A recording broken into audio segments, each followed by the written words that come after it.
All right, let's jump right in and tackle a problem I know we've all run into: the ridiculously oversized PDF file. We're going to go through everything you need to know to finally conquer those giant files so you can send them, share them, and store them without a single headache. Let's do this. Oh, you know the feeling, right? You've just finished this perfect document, you attach it to an email, you hit send, and bam. A few seconds later, you get that soul-crushing delivery failed message. Your file is just too big. It's this universal moment of pure digital frustration. But the good news is, it is totally fixable.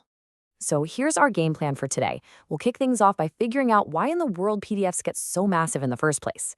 Then we'll look at the super fast online tools, shift gears to more powerful and secure software options, and even figure out how to handle a whole bunch of files at once. We'll also get into that critical balancing act between size and quality, and then we'll wrap it all up by helping you pick the absolute perfect tool for whatever you're doing. Okay, so first things first, let's really get to the heart of it. What's the deal with this giant PDF problem anyway? Why does a format that's literally designed for being portable sometimes feel so impossible to move? You see, the PDF's biggest superpower is also kind of its weakness when it comes to file size. It was built by Adobe to be this universal soldier of documents. It looks the exact same whether you open it on a Mac, a PC, or your phone. But to pull that off, it has to pack everything inside the file itself. Every font, every graphic, and especially every single high-resolution image gets embedded. And that's what causes the file size to just explode. So for those times when you just have one file and you need it smaller, like right now, online tools are going to be your absolute best friend.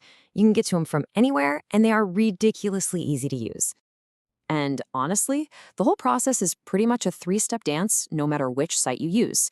You go to a place like I Love PDF or Adobe's own free tool, you literally just drag your file onto the screen, pick how much you want to shrink it, and boom, you download the new, smaller version. It really is that simple. And the results? Whoa. They can be seriously impressive. Just take a look at this real-world example. We've got a product catalog that started out at almost 7 megabytes. With just a couple of clicks, it was squished down to only 1.67 megabytes. That's a massive, massive difference. And it's suddenly small enough to email with no problem at all. But, online tools aren't a one-size-fits-all solution. What if you're compressing files all the time? Or, and this is a big one, what if your documents have sensitive or confidential info in them? Well, that's when we turn to desktop software. So, the choice really boils down to this. Online tools are all about quick convenience, while desktop software is all about power and security. When you process files on your own computer, you never have to upload them to some random server, which is huge. Plus, you often get way more powerful features, like being able to edit text or tweak images. And don't think for a second you're sacrificing results for that security.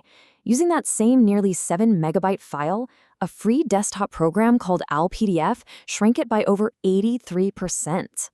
That's just a crazy amount of space saved, and the whole time your file never ever leaves your own computer. And this right here, this is probably the most important thing to remember. If you're dealing with contracts, financial reports, or anything with personal data, using a desktop app is just not negotiable.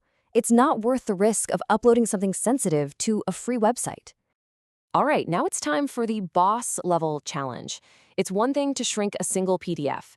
It's a whole other ballgame when you're staring at an entire folder jam-packed with them. Yeah, what if you have 50 of them? If you try to do this with a lot of the popular online tools, you're going to hit a wall. This feature, called batch processing, is almost always locked away in their paid pro accounts. And let's be real, nobody has time to compress 50 files one by one by one. But don't worry, there's a hero in this story. There's this fantastic and totally free website called PDF24 Tools.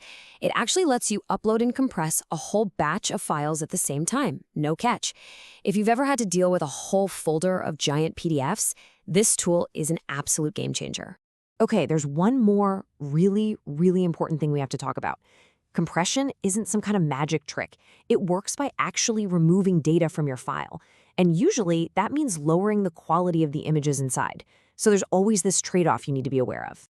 It's really a balancing act. You can go for extreme compression and get a tiny, tiny file, but your images might look, well, a little fuzzy or pixelated.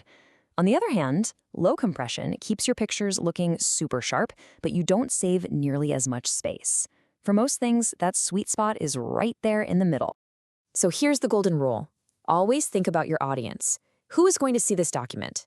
If you're just sending an internal draft to a coworker, sure, crank up the compression, no problem. But if it's a sales proposal going to a new client or an important report for investors, you have to prioritize quality. You just can't have a professional document with blurry, unprofessional images.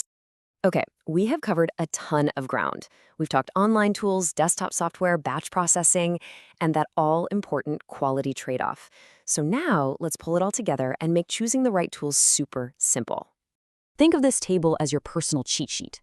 For a quick one-and-done job, iLovePDF is awesome. For sensitive documents that need to stay on your computer, ALPDF is your go-to. When you're facing a mountain of files, PDF24 tools will save your day. And hey, for the pros out there who need the absolute best quality and control, the paid Adobe Acrobat is still the king. And we'll end with a little food for thought. We've just spent all this time learning how to make our files smaller so we can send them. But what if the future isn't about sending files at all? As we all move more into the cloud, maybe the real fix isn't smaller attachments, but just sharing a link, giving people access to a single live document that exists online. It's a pretty interesting shift to think about.